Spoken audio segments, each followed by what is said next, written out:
Good evening, everyone. I am Chris, and I am here tonight to talk about Tolkien and the world of the Lord of the Rings, more specifically. The recent news that broke yesterday that Warner Brothers, New Line, are in talks to produce more new Lord of the Rings films. They've said many, I believe is the quote, many Lord of the Rings films tied to the IP and the property. Now, I was debating whether to even jump on a video about this. If you're subscribed to my YouTube page, you've got the community tab on there. I tend to just post anything that's on my mind on there, really, even more so than Twitter now. And I did a little post last night giving my thoughts on it, but I thought, you know what? It's been a long time since we've both we've all sat down on a Friday evening talking about Lord of the Rings. In fact, I think the last time that we did that was when we were in the height of the Rings of Power week to week. So it's actually kind of nice jumping on another Lord of the Rings themed video. And we have plenty to talk about. In a second, I'll be combing through the Hollywood Reporter article, through the power of screen share, and we'll be reading the article together. I've got a link to that article in the description of this video, by the way. And yeah, we'll be taking it apart piece by piece, having a bit of a conversation on it. And hopefully by the end of it, arriving at some kind of conclusion as to where our mindset is with the news at the moment. JX says, I turn 25 tomorrow. Congratulations. I'm still I'm still an old bastard compared to you. Oh, to be 25 again. That would be very nice. Unfortunately, now I have ticked over into the next decade. We've got Carl, evening Chris, and has wished JX a very fine happy birthday for tomorrow. That means you get to celebrate twice, because I'm ahead of you. So we can have 2 birthday celebrations. That'll be awesome. But I hope everyone else is doing good. How are we all doing? Sound off in the comments if you're here. How you doing? And yeah, hopefully you've got an awesome weekend ahead of you planned. By the way, if you guys stick around till the end of the video, after we've gone through the article, I was going to do this as a separate video, but this has been, you've probably seen it actually in the background. I still can't get used to this pointing guy. There, perfect, right there. And it's been there for months. I'm going to do an unboxing of this bad boy, the Lord of the Rings, the Dagger of the Witch King. We're going to end with that. So if you guys stick around till the end of the video, we'll be going through that, because actually that in a way ties in with something I'm going to talk about later, a character I'm going to talk about later with some ideas that I would have. Okay, let's dive into it. Let's bring it up. Let's rip the Band-Aid off. Boom. Right there. You should hopefully see the article in front of you. So I can't actually see the screen right now because I'm going to be going through this on my own screen. I'll dip back and check you guys' comments as we get this conversation going. Really quickly, though, before we begin, JX says, going to the theatre tomorrow evening to see Cocaine Bear. I really want to see Cocaine Bear. I don't know when I'm going to get a chance to see it. It's going to be into next week, probably, but I will have a review on that at some point. So, hey, if you're down, dude, jump on. We'll talk about it. It'll be fun. Romba Karzon says, sup, everyone. Hopefully you're doing good, man. I'll talk about all the updates I've got going into next week. I'm going to see a lot of films next week, so be prepared for that. Anyway, the article. This is according to the Hollywood Reporter. New Lord of the Rings movies in the works at Warner's New Line. The studios have struck a multi-year pact with Swedish gaming giant Embracer Group, which holds the film rights to the property. And as soon as I heard this, just from the headline alone, I thought, oh no, there's only one way that this can go. I'll be talking about the positives and the negatives of this article and this news. And I mean, it's all of it speculation at the moment, isn't it? We've got nothing more to go on. All that we have to go on is the current trend of Hollywood, which isn't great. And indeed, the current trend of Warner Brothers, which is also not great. We'll discuss that in a second. Okay, here we go. So, Warner Brothers and New Line are going back to Middle-earth, with the studio making a deal that will allow it to develop more Lord of the Rings movies. The multi-year pact with rights holders Embracer Group AB allows Warners to develop features based on J.R.R. Tolkien's The Lord of the Rings books and The Hobbit. Embracer Group, the Swedish gaming company, acquired the rights to produce Lord of the Rings films, games, merchandise, theme park attractions, and live productions when it purchased rights holder Middle-earth Enterprises last year from the Soul Sans company. Okay, so right here, as I say, I'm going to sort of like take this apart as we go. A multi-year pact. So I'm seeing that, and then immediately I'm thinking multi-year. Oh, this is going to be like another Marvel Cinematic Universe, and that's the worst case scenario for this for me. If they just absolutely just milk this IP for all it's worth, and we're going to get a Middle Earth film every single year until the end of time, which, you know, I love Middle Earth. Of course I do. I love the Lord of the Rings and Tolkien's Legendarium. I don't think any hardcore Lord of the Rings fan really wants that. I would rather have a handful of films spread out over decades that will stand the test of time, like Peter Jackson's film trilogy, which in my opinion is the most groundbreaking trilogy of films since the beginning of film that there ever has been, that there ever will be. And people still talk about those films, and people still watch those films on an annual basis. I would rather have that level of quality on those films and not just a cash grab. But multi-year pact.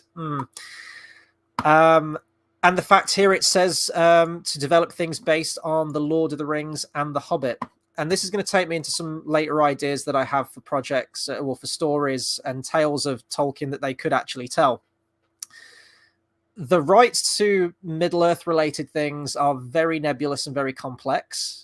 Of course, it's worth noting alongside this, I mean, the War of the Rohirrim's already in production. I think that's slated to come out in 2024. I think that's later on in the article, actually. So that's already set. That's already moving ahead. So New Line, Warner Brothers has already got its Lord of the Rings films in production, starting with the War of the Rohirrim.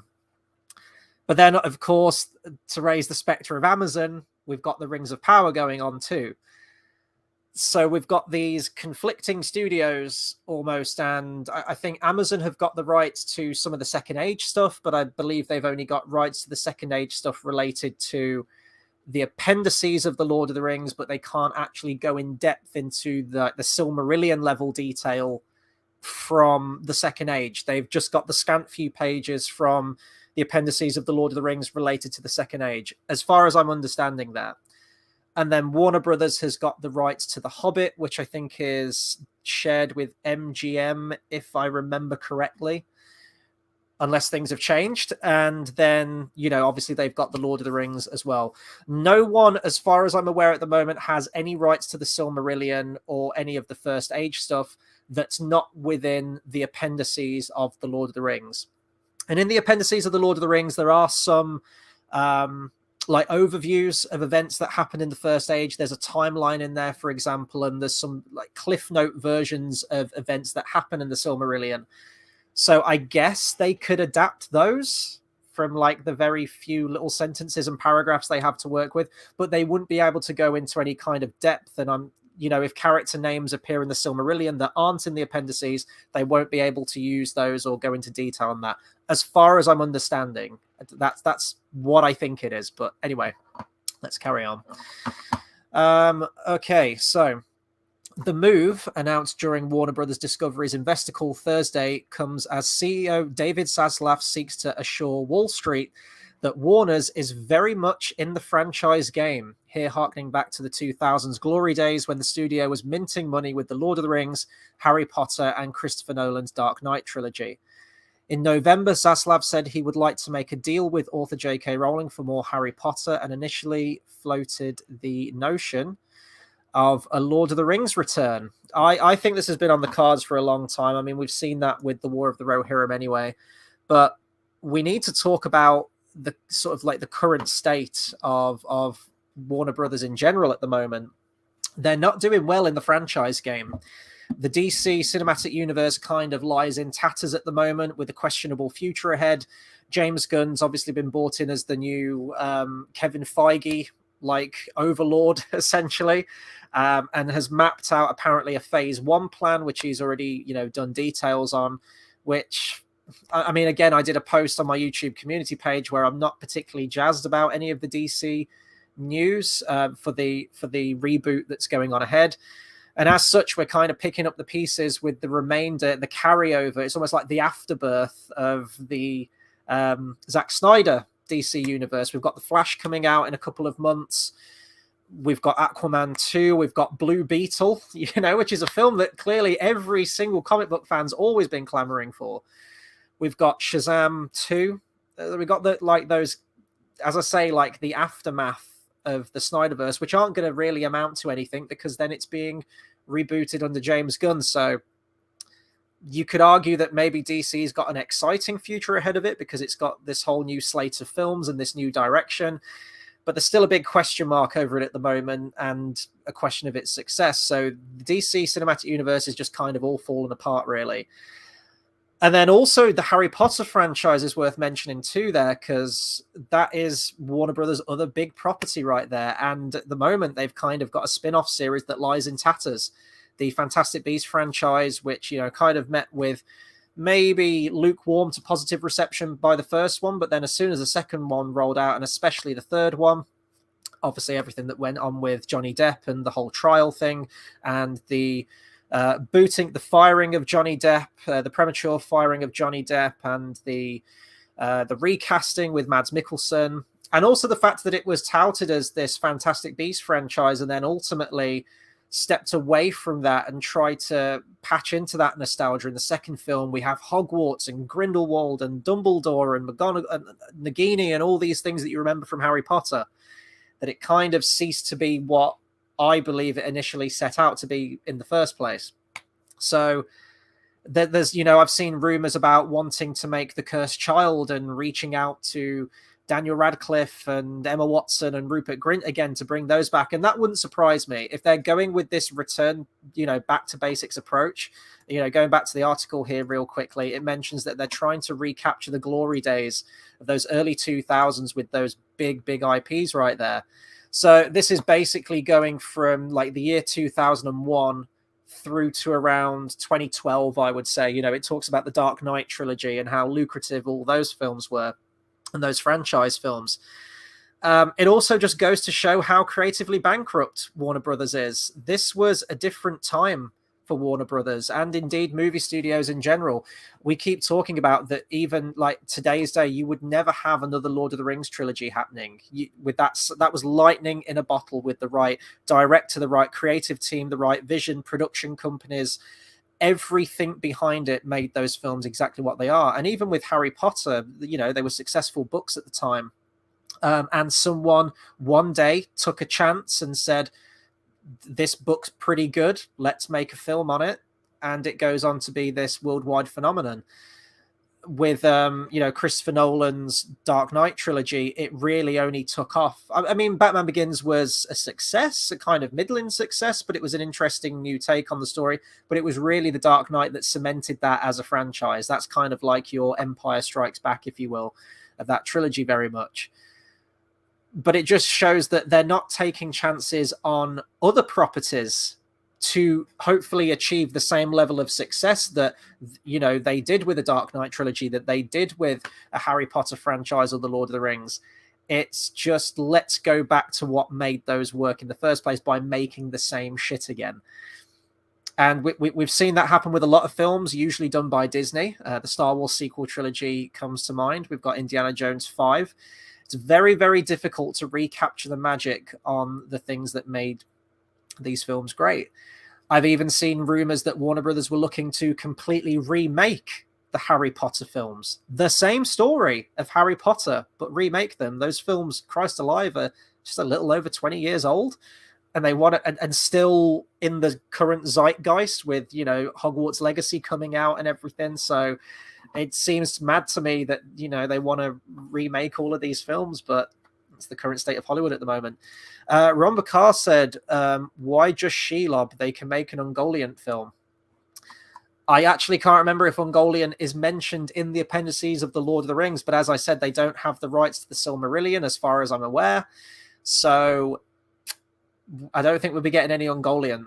Although actually saying that, Ungoliant is mentioned in an Unexpected Journey, the first Hobbit film.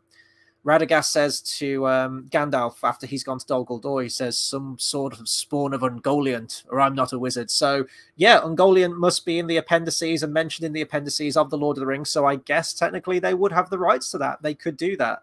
And I would like to see them go back to some of that stuff. But again, if they can't flesh it out to the length and breadth that the Silmarillion has because they don't have the rights to it, maybe that wouldn't be the best idea.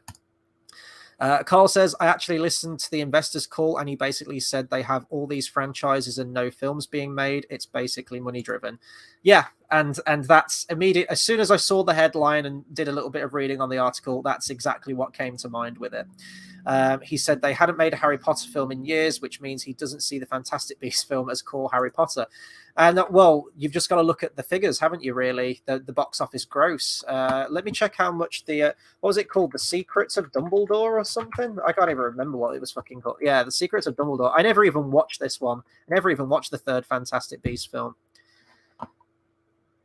Let's see how much it made. Well, yeah, so it was done on a budget of 200 million, not to mention advertising and reshoots and everything, probably. And its box office was $407 million.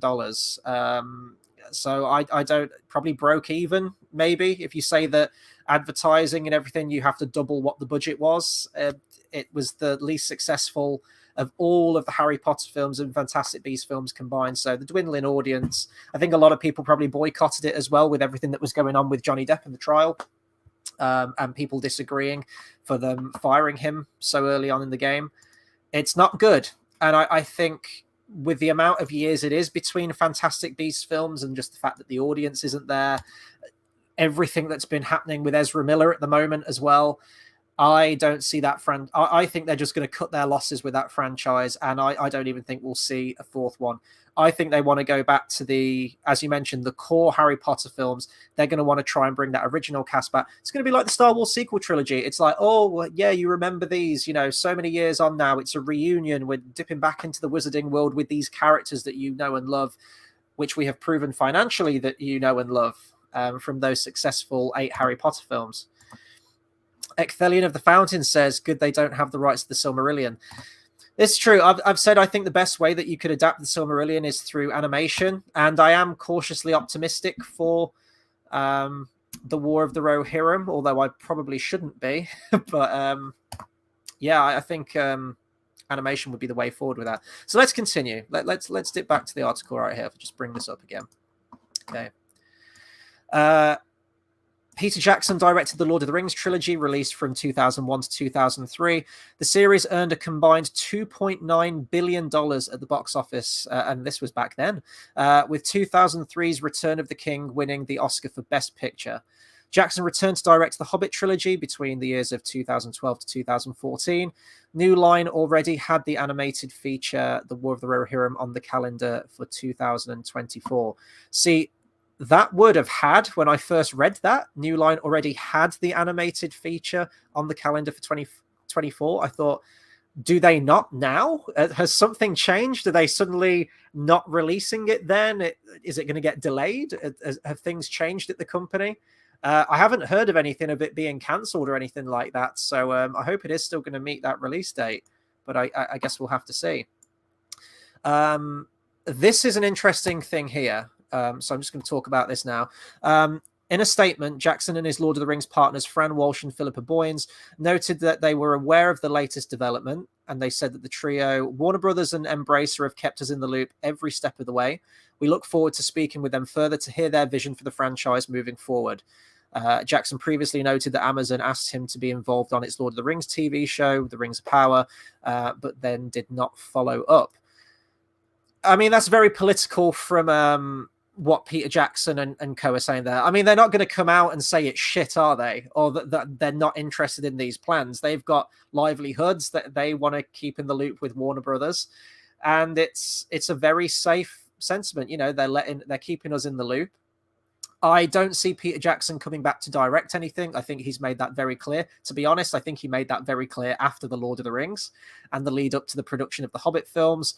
It's not new news to anyone that Guillermo del Toro was going to do the Hobbit films, and Peter Jackson was very adamant that he didn't want to direct those films, and he was just going to serve as like an advisory role or, as a producer, executive producer or whatnot. And he was just drafted in when Guillermo del Toro left the project, or if you want to get really tinfoil hatty about it, was booted off the project in favor of Jackson, and Jackson stepped in. And of course, we have the Hobbit films, which I do hold partial blame to Peter Jackson for. He still made some of the creative decisions in those films that were terrible. So he's not absolved of all the blame, but Warner Brothers is handling with him as a director and the time or the lack thereof that he was given to produce those films. I don't, and really, he hasn't directed another film since then, has he? He's pretty much been busying himself with all of the documentary films he was making. They Shall Not Grow Old and the Beatles documentary, for example, but he hasn't touched a feature film since 2014. It's coming up to 10 years. It's a long time. I mean, he's been doing things. Of course, he has been producing things and whatnot, but I really genuinely think that those films broke him, and Warner Brothers was that studio. And it was a completely different machine. It was a completely different environment to how the Lord of the Rings films were produced. And I think Warner Brothers were very overbearing. They had a list of demands that they wanted to see. And I think all studios are like that, but Warner Brothers really seemed like they were geared that way. I even think they interfered with elements of the 8th Harry Potter film, if reports that I've seen were true. Not to the same extent as The Hobbit, of course, but I don't think he wants to put himself in that wheelhouse again, certainly not from a director standpoint. So whatever it is, I think he'll be like a creative consultant, or, he'll give it his blessing, essentially. I think that's as far as it's going to go.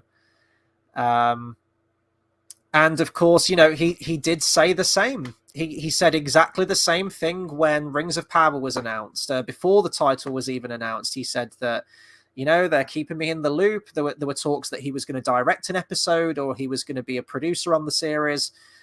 He was looking at scripts.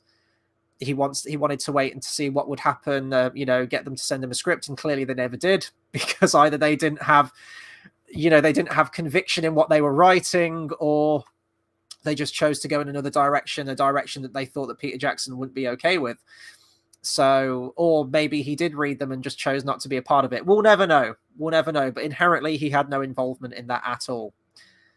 And this could go exactly the same way. Because I swear to God, Peter Jackson and co. said exactly the same thing when Amazon were working on their TV show. So when all of these celebrities and directors say things like this, it always seems very surface level to me. It just seems very playing it safe. As I say, he's not going to come out and badmouth Warner Brothers, is he? He's not going to say, oh, well, I question some of the decisions they made me do for the Hobbit trilogy. So yeah, go for it, I guess. But I'll just wait on the sidelines and wait and see what happens. He's never going to say that publicly. He's never going to say that, because he has a career to maintain, and Warner Brothers pays the bills should he choose to eventually make another film for them.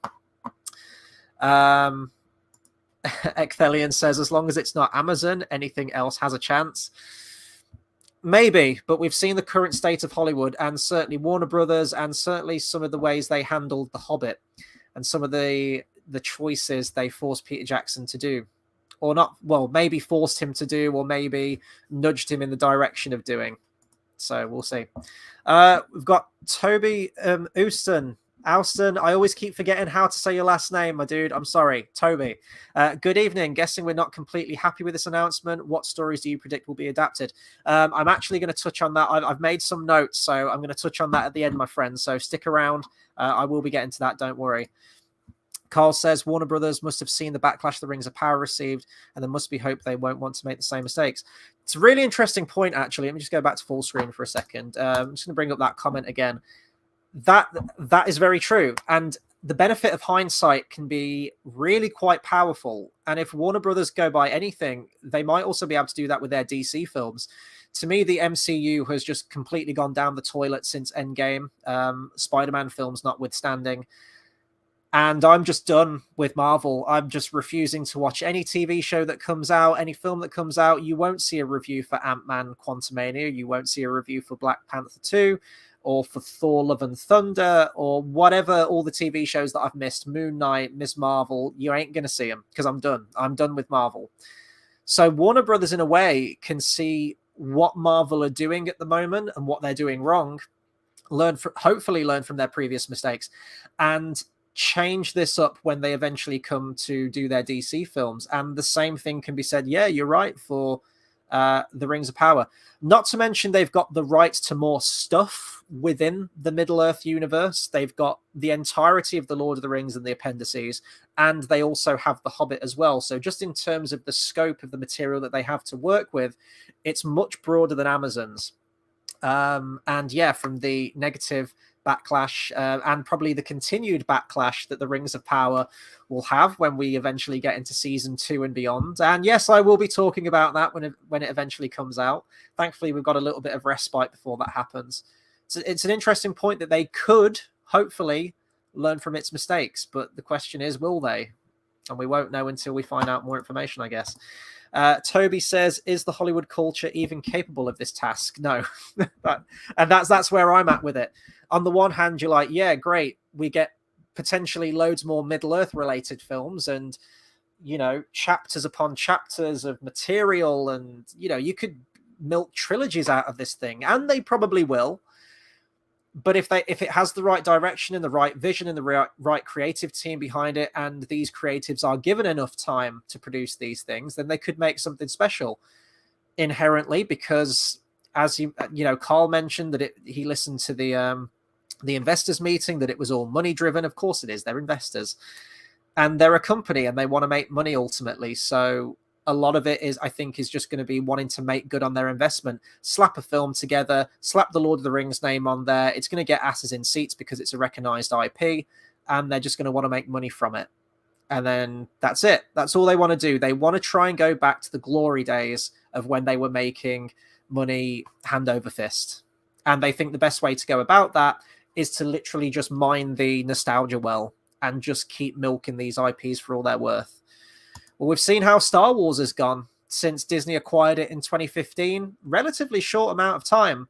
And by 2019, they'd pretty much slam dunked that into the toilet. 4 years, if that, some would argue. It's not a good sign. Toby says, loved No Way Home. Apart from that, it's been trash. Completely agree. Completely agree. And to be fair, I think that Sony had more of a say in that. That was a joint venture, remember, between Sony and Marvel. So, yeah. Person 17 says, Bilbo says, it's Bilbo in time. Yeah, God. Person says the Hobbit trilogy is one of the movie trilogies of all time. Yeah, I guess you can say that the Hobbit trilogy is indeed one of the movie trilogies of all time. Yeah, you're not wrong there. Let's get back to the article. We've got a little bit more to say on this. Okay. Rights to the Tolkien works have always been a little dicey, and a legal dispute between Warner's and the Tolkien estate went on for years before being settled in 2017. A newer complicated matter from a consumer standpoint, Amazon holds the TV rights to Lord of the Rings, with its mega-budget Rings of Power debuting last year. One question the new series of films will face is how to convince audiences to go to the theatre if they can get their fix at home. Well, easy fix from that. Anything's got to be better than Rings of Power, so why would I want to stay home watching Rings of Power when I could potentially go to the cinema and actually watch a good, big-budget, actually well-told Tolkien story on the big screen? So that's a no-brainer. So I don't think people are going to be cut up about the fact of wanting to go and get their Middle-earth fix on the big screen rather than watching the fucking Rings of Power, because anything's better than watching that. One big difference here is Amazon focuses on the Second Age, arguably, thousands of years before the events of the films. The movie rights have focused on the Third Age, when the best-known events happened and most beloved characters lived. It's possible that Warner Brothers can now focus on new stories centering on Tolkien's big guns, such as Gandalf, Bilbo, and Aragorn. That's what I'm worried about right there. Let's bring that up again. It's Bilbo in time. I don't want them to focus on a single character like that. I don't want them to do character spin-offs and like a young Gandalf spin-off and a young Aragorn spin-off. I don't want that. I'd rather them just tell new stories within the world of Middle-earth. And by new stories, I mean, obviously ones written by Tolkien. I don't want someone to fan fiction a story out of it. But I don't want just a film centered around individual characters. However, I do think that the projects that they are going to pick will tangentially link in to things that we have seen in the established film trilogies so far, because they're going to want to bank on nostalgia. And that will take me on to my my ideas for which projects I'd like to see, or if not like to see, the ones that I think there's fertile ground for that they will probably go to, because it's the lowest common denominator. But we know that they wanted to try and get Aragorn in the Hobbit films as a cameo. They're going to try everything. I think they're just going to go for familiar faces, familiar cast members. If they're trying it with Harry Potter, if the rumors are true that they're trying to get the original 3 back to do the Cursed Child, you best believe they're going to try and do that with any character they can get from predominantly the Lord of the Rings, and if not, the Hobbit. Well, a Galadriel spin-off definitely would not work. I guess it depends how you handle Galadriel. If you make her into a Joan of Arc-like character who's just an aggressive-faced bitch the whole way through, then yeah, that probably won't work. But if you actually make her in line with a character, then maybe that would work. I don't know. Person says an animated film telling the story of Lord of the Rings from Gollum's I'm going to say this again. An animated film telling the story of Lord of the Rings from Gollum's perspective. I mean, the place that I'd go to with that, if you were going with that, and this is going to get a bit cagey now, because the movie continuity obviously differs from the lore within the books and just the sheer time frame. Case in point, when Gandalf leaves to go and research the ring and to hunt for Gollum, he's gone for 17 years in the book. In the film, they kind of gloss over it, and you could probably get away with the fact that he's been gone for a few months. So if these are going to specifically tie into the film and aren't going to be within their own continuity, then you've got to accommodate the films, and that's just going to have a snowball effect, and that's just the case of any kind of adaptation. The place that I would go to with that is Gandalf and Aragorn's hunt for Gollum. There's actually a pretty decent fan film that came out of that years ago. I mean, it's been years since I've watched it. I haven't gone back to it, but that's fertile ground, and that's what I mean. I think they're going to pick projects that expand on stuff that we've already seen.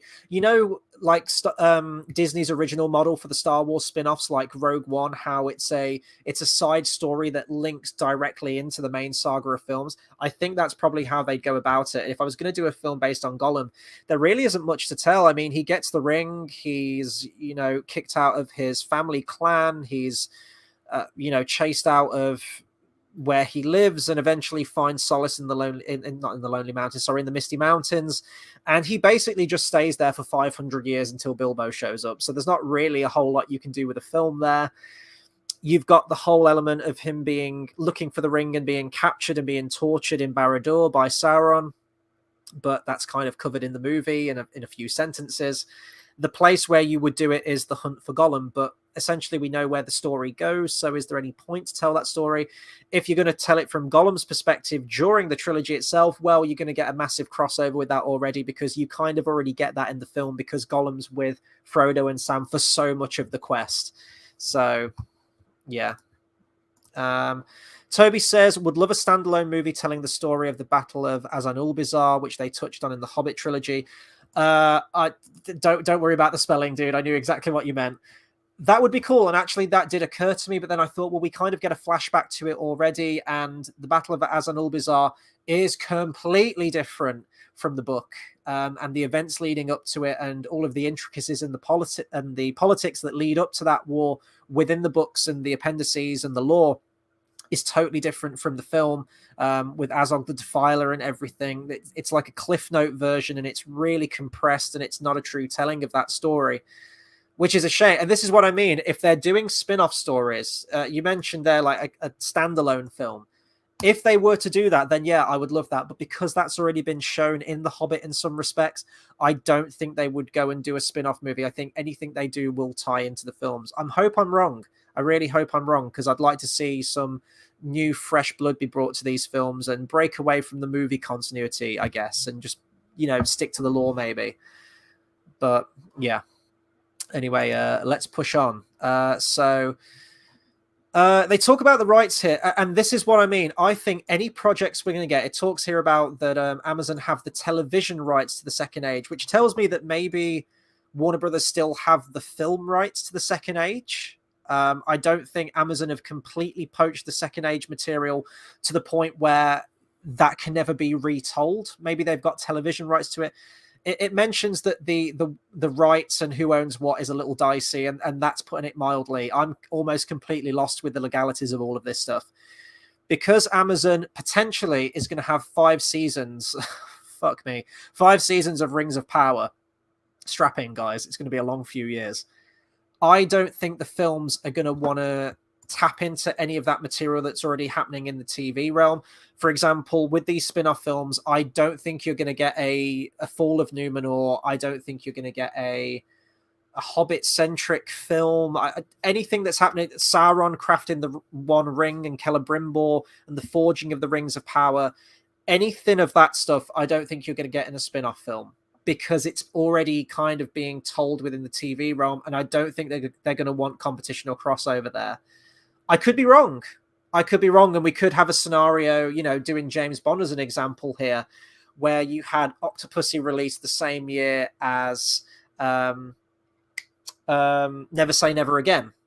And, the Sean Connery-led James Bond film that wasn't in the Eon canon, but then you actually had the canonical Octopussy happening at the same time. Both films were released in the same year.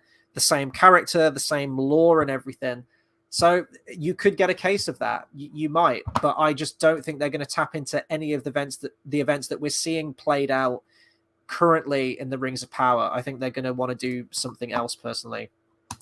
Ecthelion of the Fountain says Angmar War could potentially be interesting, if done well, of course. That's actually one of my ideas, so I'll come on to that in just a bit. I'm just going to take a quick sip of water, guys, because I've been running my mouth for 40 minutes, and I need to stay hydrated. So just give me a second. Okay. Right, let's dip back into this article. We haven't got that much more to go, to be fair. And of course, as much as new movies present opportunities for big franchise swings, they will come under fan scrutiny, just as much as the current Warner's franchises plays, such as DC and Fantastic Beasts do. And I've already kind of talked about that, how the current state of DC and Fantastic Beasts isn't all that great. Hopefully they learn from their mistakes, but Warner Brothers will be Warner Brothers. In a statement, those working on the projects acknowledge the task ahead. Quote, "We understand how cherished these works are, and working together with our partners at New Line Cinema and Warner Brothers Pictures, we plan to honor the past, look to the future, and adhere to the strongest level of quality and production values," end quote, said Lee Guinchard. I think that's maybe how you pronounce it, CEO of Free Mode, which is part of Embracer.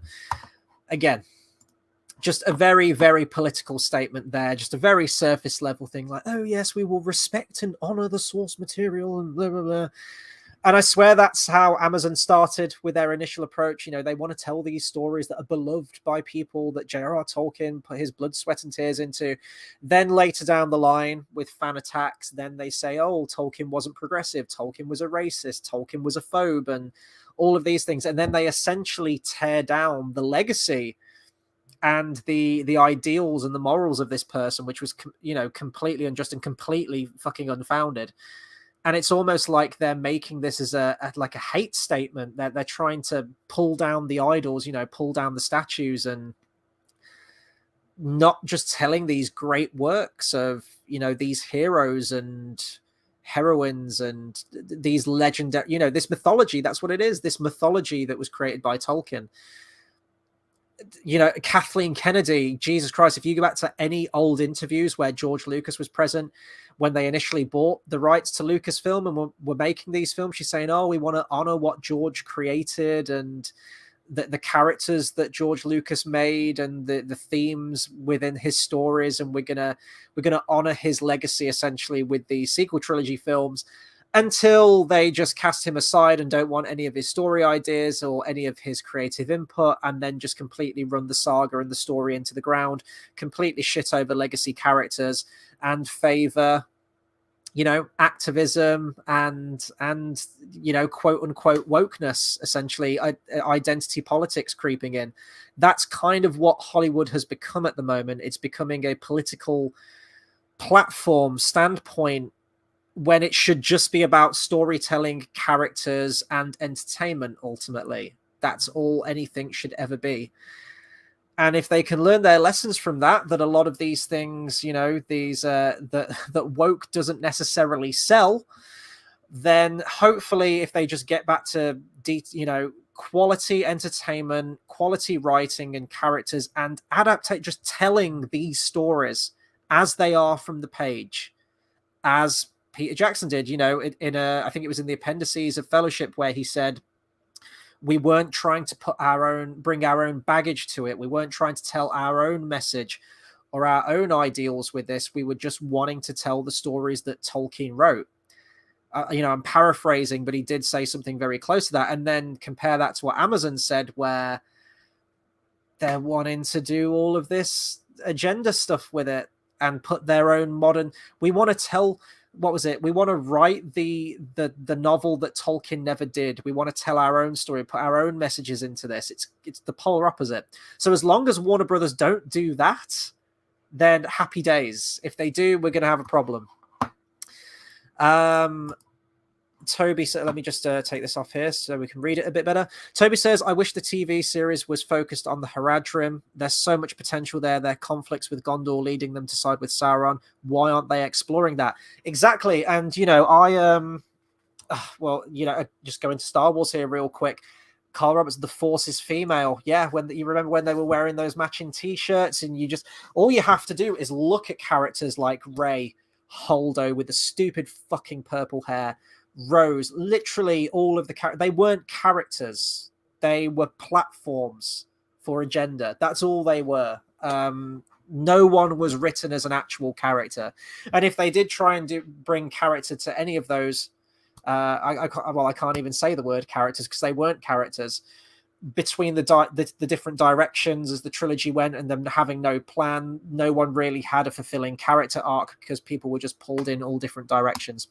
But going back to what Toby said here, that's what I said since day one about the Rings of Power. You know, if they were to say, you know, we want to bring diversity into this, and we want to make a real push for diversity, if they were going with like the agenda stuff, the stuff that's kind of expected from studios now to, you know, tick all those boxes and focus groups. The thing is, Middle-earth is very racially diverse. Like, it is.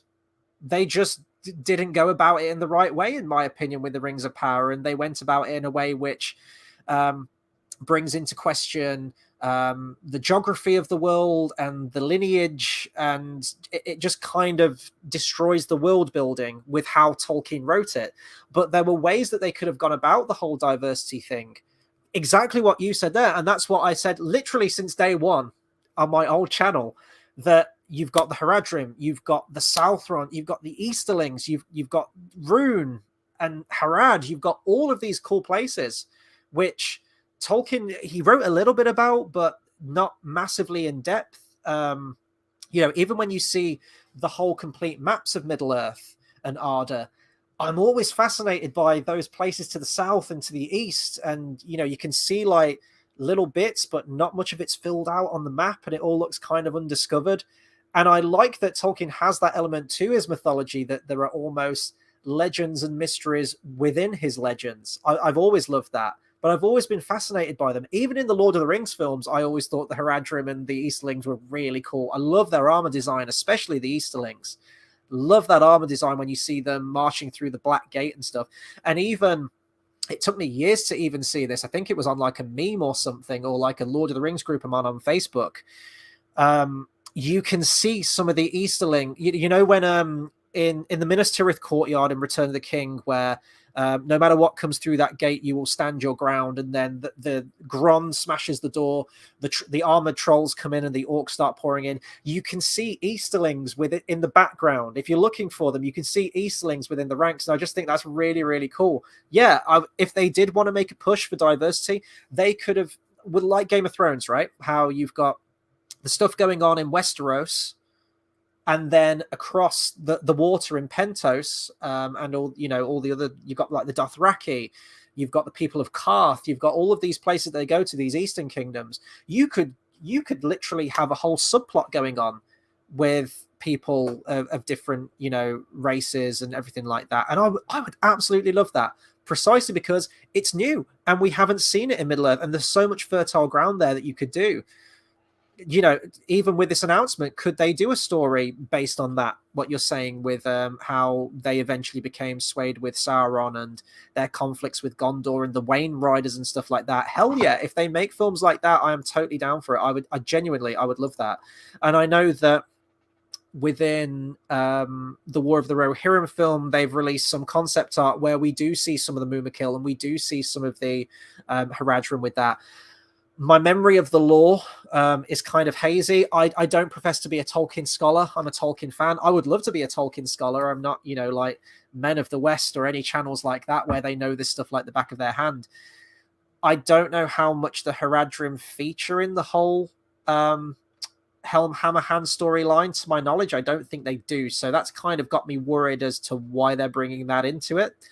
If it is part of the story and I'm completely wrong, then, you know, that's completely fine. But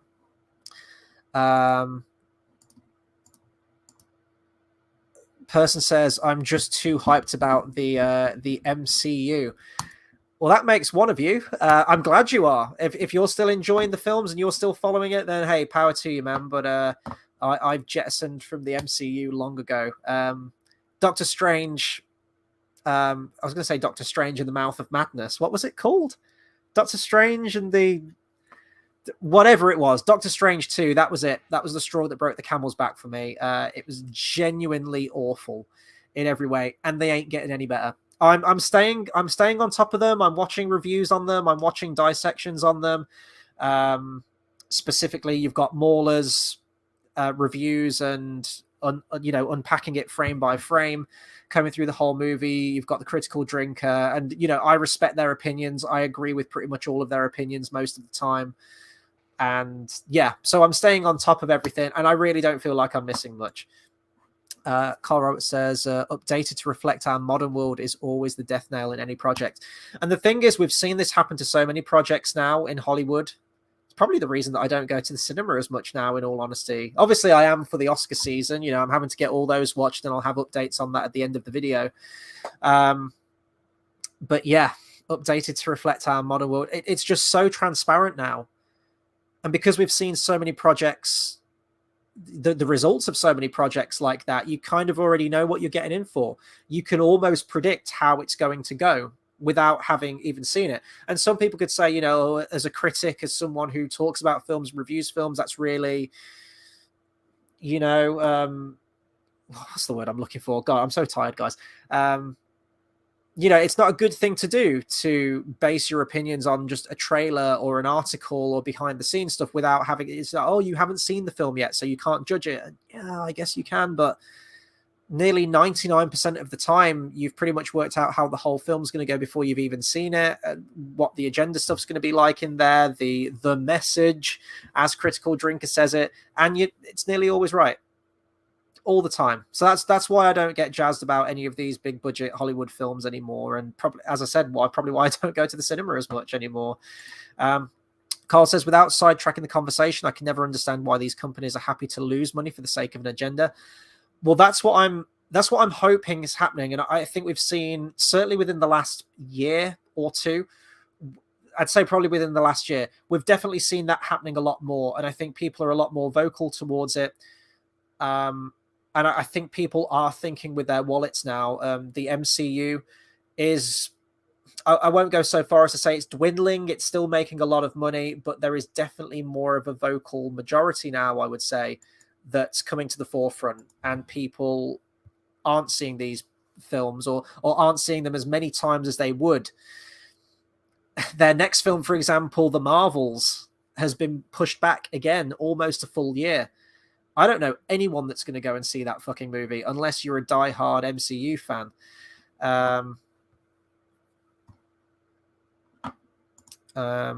Person says, oh, sorry, just to clarify, MECU. Yeah, oh God, don't give them ideas. They'll probably call it that. Do not. He meant the Middle Earth Cinematic Universe. That just makes me feel like I need a shower after saying that, because I don't want it to become that. I really don't, but it's going to go that way. It's totally going to go that way.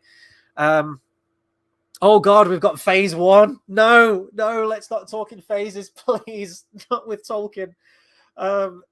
Okay, person 17 says, here's my idea for phase 1 of the MECU. Dude, you need to get that trending, because that's going to happen. You need to trademark it now, because I guarantee Warner Brothers are going to do that. War of the Rohirrim. God, Precious, a Gollum story. Is she going to be played by Precious from from that movie? Do you remember? Legolas, Wrath of Isengard, Tom Bombadil, and the grand finale, Bill, A Pony's Journey. I hate myself that I'd go and see each and every one of those films. I hate it, especially the Tom Bombadil one. Follow-up question to you then, person. Who would you have play Tom Bombadil? A lot of people I see in forums and everything say that they really wish that Robin Williams could have played Tom Bombadil. I've seen people say things like, I heard Billy Connolly for a while. Of course, he can't play him now. Well, in more ways than one, but down to the fact that he played Dane Ironfoot, or at least in CGI land, he was created and played Dane Ironfoot. I've got an actor in mind who I think would actually be really, really good as Tom Bombadil, but I'm interested to hear who you think would be good to play him. Person says, I gave up on She-Hulk. I don't blame you. Fuck me, that looked like the worst thing in a long while that has ever been produced. And I'm not even just talking from Marvel, just in entertainment history. It looked fucking diabolical. And I'm so glad that I jumped ship long ago. You will not see me jumping on a week-to-week review anymore of Marvel-related shows. I'm fucking done. I'm done. I'm so done. Toby says, go woke, go broke. Ultimately, they're digging their own graves by abandoning the timeless for the timely. Oh man, that is a beautiful turn of phrase right there. I love that. They're abandoning the timeless for the timely. God, I couldn't say it better myself, man. That's actually beautiful. I might have to steal that one. Don't worry, I will give you credit for the future. So true. The message changes constantly. Tolkien will outlive all of us. Yeah, and there's a reason that Tolkien's books continue to sell, and that people find themselves coming back to those books and wanting to relive those stories. It's Samwise Gamgee's ending speech of Two Towers. Those are the stories that stayed with you, that meant something. I would like to see, hopefully, and Hollywood, it is fascinating to see over time, for better or worse, Hollywood does move in trends. Films move in trends. What's popular? It's almost like fashion, isn't it? It's what's in fashion. It's what's hot at the moment. You had it with the Westerns, the spaghetti Westerns, which eventually went out. And I'd say the newer example of that are the superhero film, which I guarantee it's going to be interesting, because I think DC is very late to the party now. And it's going to be a case of whether superhero films are still successful once DC plan on bringing their slate of films out. They might be too late, but that trend will dip away. At the minute, we've had... I want to say this whole, like, quote-unquote woke trend and everything started around 2016. It hasn't been around for all the time. I want to say this kind of came in around 2016, maybe on the cusp of, like, 2015, maybe with The Force Awakens. That was kind of like the tipping edge.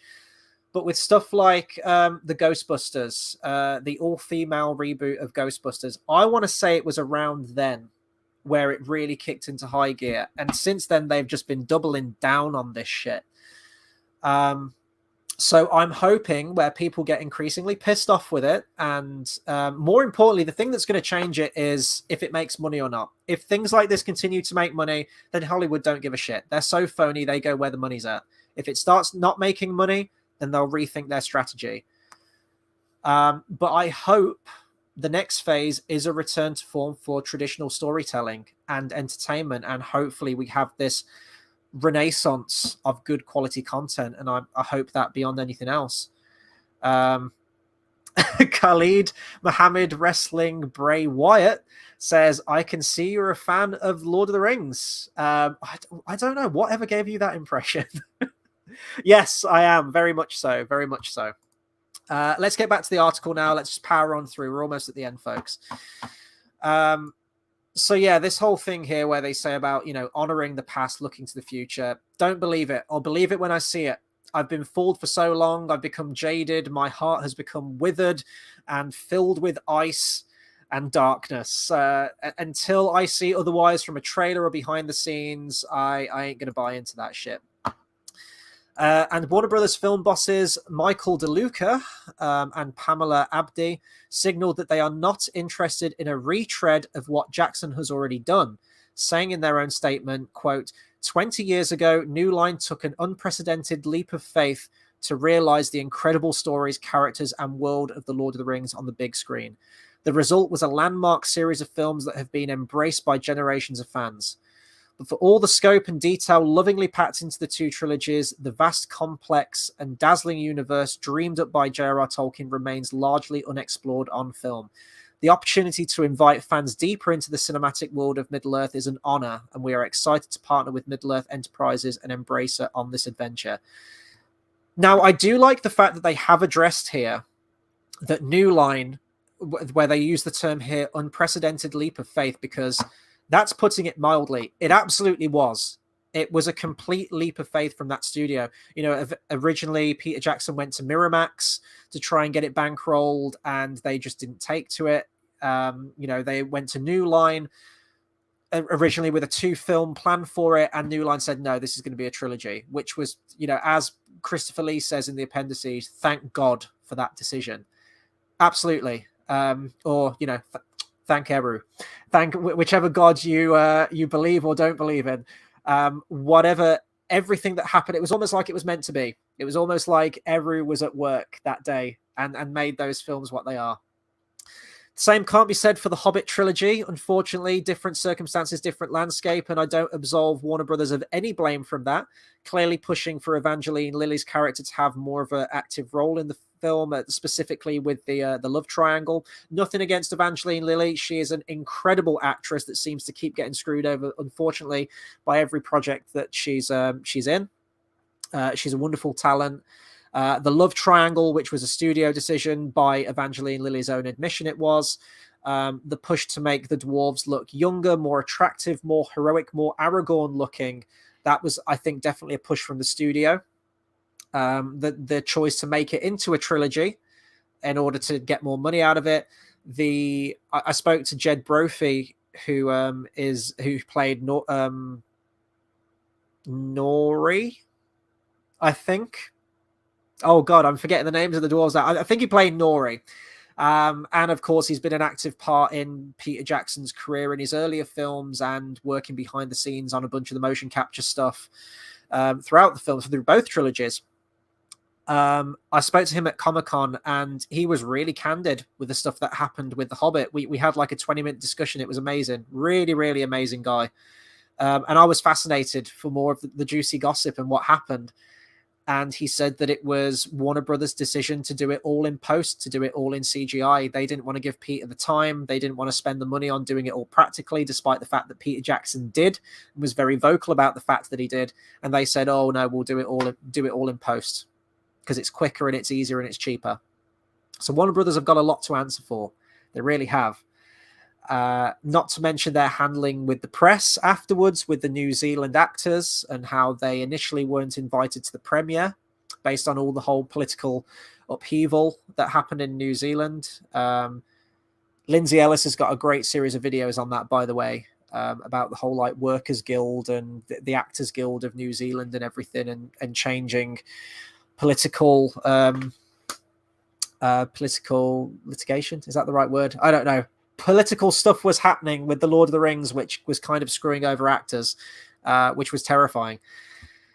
So yeah, Warner Brothers, when they acknowledge that New Line took an unprecedented leap of faith and the impact that those stories have had, that gives me faith, because it shows the courage, the gamble that a previous studio had to take and how financially lucrative that was. Hopefully they go with that mindset moving forward, to take a chance on these projects and run with it. Sadly, I think it's going to be a money-making scheme, though. Of course it is. But hopefully by saying that, I hope they mention the passion that drove that project initially, and that vision that was perfectly realized by Peter Jackson and co. And hopefully they bring that to the future projects as well. So as a statement, cautiously optimistic about that. But again, these CEOs and whatever, they're all phony. And they got to that position for a reason, okay? They got to that position for a reason. Don't trust them. Don't trust them. Carl says, makes me laugh how they tell us we have franchise fatigue. No, we have bad storytelling fatigue. That's 100% right. I firmly believe that.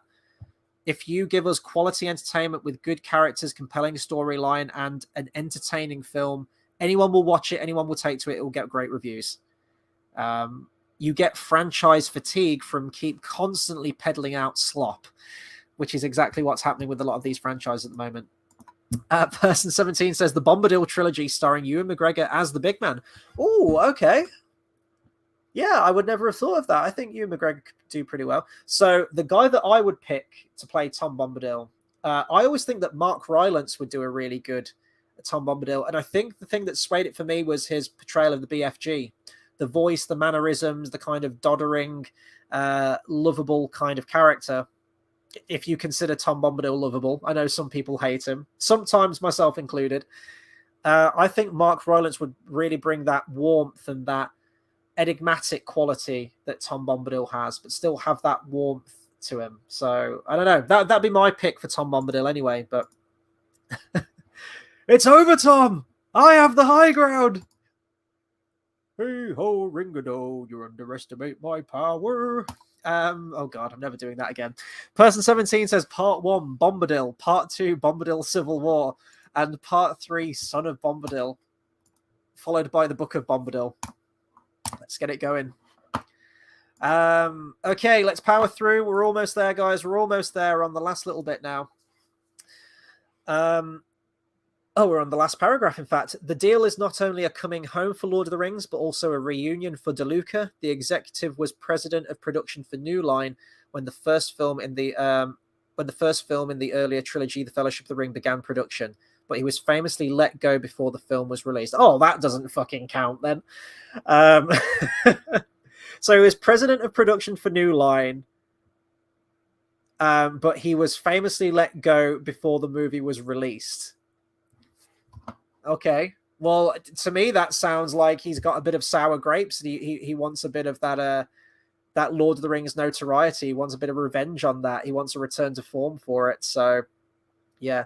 I mean, if he can acknowledge, like, if he was there, he was there, DeLuca was there 3,000 years ago when New Line was a completely different company and has some of those same ideals that a lot of those producers did at the time, then that's great, because hopefully he'll bring that back to it. But if it's just sour grapes and he's just looking to make a quick buck on all the money that he could have made with Lord of the Rings, but unfortunately didn't because he was let go before the film was made, before it was released, then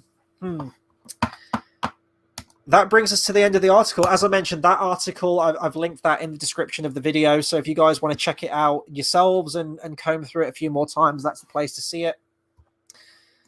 So my thoughts on it, and I'm going to go into the projects that I'd like to see or what I think they'll probably make based on those parameters. I'm always a pessimistic person now, and Hollywood has trained me to be that way, from seeing pretty much all of my favorite franchises fall victim to the message, the current trend of Hollywood, and kind of where it's continuing to go. This makes me worried. I guess the thing that's going to tell the tale is the War of the Rohirrim. If that's a success, if it handles the mythology and the legendarium in a great way, then maybe ultimately I need to see quality content. The Hobbit has its moments, but it was mired in all of the things that loads of other channels have talked about, myself included. So I'm still kind of worried about Warner Brothers' involvement, but I am curious to see what they can do. The thing that worries me was the whole thing that it's money driven, and the fact that they want this return to form to their old former franchises. Nostalgia baiting people. We see it with Disney with the live action adaptations of their Disney animated classics. We see it with the Star Wars sequel trilogy. We see it with so many of these things, and banking on nostalgia for these old IPs, and it very rarely works. In the case of stuff like Cobra Kai, with the creators over there, absolutely adore Cobra Kai, and that's rounding up for its final season very soon, which I'm very much looking forward to. That is where you can do nostalgia right, and you can really take those characters, you can do justice to those characters, introduce new characters and new conflicts, and really flesh out the world of that IP essentially. And I think Cobra Kai has done a fantastic job of continuing the Karate Kid legacy. I'd like to see that kind of brought into Hollywood films and just staying true to what made those films good. And what made them good was just good traditional storytelling and entertaining films and a passionate creator that got to showcase their vision. Quick side question. Toby says, Star Trek related, you going to check out Picard season 3? This is going to be kind of embarrassing now. I have never really watched Star Trek. I've seen the J.J. Abrams trilogy of films, God forbid, Star Trek 09, Into Darkness and Beyond. That's really all I've seen from Star Trek. It's a franchise, for whatever reason, I've just never got into. I've always been a Star Wars guy. And not to say that you can't like both. Of course you can, but there's the kind of, the feud. You're either a Star Wars guy or a Star Trek guy. Until recently, I have been inclined to check out Star Trek and just start from the beginning, start from the original series. I think, did that run for 2 seasons or 3 seasons? And then there was the animated series, the movies, Star Trek The Next Generation. I don't know whether to go on to stuff like Deep Space Nine. I've heard that's not that great. I have heard that Picard season 3 so far isn't that bad. It feels almost like what Picard season 1 should have been. To my understanding, Picard season 3 is going to be the final season of Picard. So I don't know. Knowing what I know about Picard and how it just completely ruins pretty much everything, even down to the fact that even if season 3 is good, but season 1 and 2 is good, I don't know whether I'd ever watch it, or even if I get that far. And if I do get that far, it's going to be a long time before I get there. If you guys would like to see me dip into the Star Trek world eventually, right from the beginning, and kind of showcase my getting into Star Trek, hopefully, and watching them all off, then maybe that'd be a hell of a retrospective, though. But I would be a complete noob to Star Trek. Total noob to Star Trek. But it is a franchise that I think that it's almost like a bucket list thing. Over COVID, I wanted a big franchise, a big TV series to jump into and to cross off my list. And the one that topped the list was Friends. I had never watched Friends before that point. I'd seen bits, I knew who the characters were, but I'd never really sat down and watched Friends. And I was tired of people dropping Friends references, and I didn't understand them, and I wanted to change that. So over COVID, in a couple of months, I bombed through all 10 seasons of Friends. And I'm really grateful I watched it, and I can now cross it off and say that, I was there, I've watched it. Star Trek is probably the next big one for me in terms of those. So no, I haven't seen Picard season 3, and no, I haven't indeed seen any season of Star Trek. So it's something I'm considering maybe at some point. But you guys let me know if you'd like to see that, and I'll try and get to it as and when I can. Okay, very quickly, I'm going to rattle off my ideas of what I think of what projects I'd like to see and which ones I think they will probably dip into. Now, most of these picks that I've gone with are based on, as I said, I think they're going to go with nostalgia. I think they're going to go with familiar faces and familiar characters, and I don't see them going to a completely separate story of either characters we've never heard of or events that aren't somehow linked into the Lord of the Rings films and the Hobbit films in some way. So a lot of my choices are based on that. My number one pick for the topic, the film, the trilogy, whatever it happens to be, that I think would be really fertile ground and that I genuinely would like to see, is the Battle of Fornost, which is around, and again, that's sticking with the Third Age. All of my picks right now are based on the Third Age. I don't think they're going to go into the First Age because of Silmarillion rights. I hope I'm wrong, but I don't think they're going to go into that because the Silmarillion rights still aren't for sale and haven't been sold as far as I'm aware. So I don't think we're going to see any First Age stuff. And I don't think for a long time we'll see any Second Age stuff because I think they're going to want Rings of Power. I think Rings of Power is going to occupy that vacuum. And I think these films are all going to be tied into the films that we've seen. Because Warner Brothers aren't going to want to take a chance, and they're going to want to bank on nostalgia with familiar faces and kind of familiar events that you've heard of or kind of seen before. But Battle of Fornost, 1975 of the Third Age. Again, that's sticking with the Third Age. They could maybe go before that and show, the fall of Arnor and, the kingdoms of Arthur Dane and Rudal. And they could do all of that maybe. that could either be a prologue or that could be film one and detail that history initially of all the conflicts surrounding the Witch King. But I think the fall of Angmar, the kingdom of Angmar, it's almost like actually in The Hobbit, they teased this potential film for the future. They meant, there's the whole bit where Legolas and Toriel go to the borders of Angmar, and she says, "What lies beyond?" And he says, "The kingdom of Angmar. 'Tis a fell place, Toriel. My mother died there." And they've already started to. It was almost like a glimpse as to what could happen to the lands beyond. So that would tie into The Hobbit almost, because it's been set up from The Hobbit. There's loads of mentions in that film of Gandalf saying, if that fell kingdom should rise again, if Angmar shall rise, the necromancer, when he rises up and becomes the flaming eyeball in Battle of the Five Armies, he says, the kingdom of Angmar shall rise again. You've got the Witch King, who's very present in the Hobbit trilogy once again, for some reason. The Witch King of Angmar, buried with him. The Men of the North sealed it with the high fells of Rudau. So they could go into all this stuff, and it would technically tie in with the Hobbit films, in which, and obviously it ties in with the Witch King. Everyone knows who the Witch King is. You look at him, you know exactly who he is. We get to see him in action. And it also, in many ways, there's a prophecy which ties in directly to the Witch King's ultimate fate within the Return of the King. So you do the Battle of Fornost. You've got the King Eonor, who was the last king in the lineage of Anarion until eventually Aragorn became the new king and the line was rekindled. So that ties into the Lord of the Rings, because you've got the failing of the kings ultimately and the line being broken. We'd see the actual breaking of that within the film. So that links into the Lord of the Rings that way and Aragorn's ultimate quest. Again, you get to see the Witch King in action. We get to see new locations that we haven't seen before. Looks like we found a girl for you. Also, aren't I the lucky one? Let me just block that real quick. Anyway, Battle of Fornost would be my pick. We'd actually get to see Glorfindel, a fan favorite of the books that unfortunately was cut out of the movies. I understand why they did that, although ultimately I would have liked to have seen him.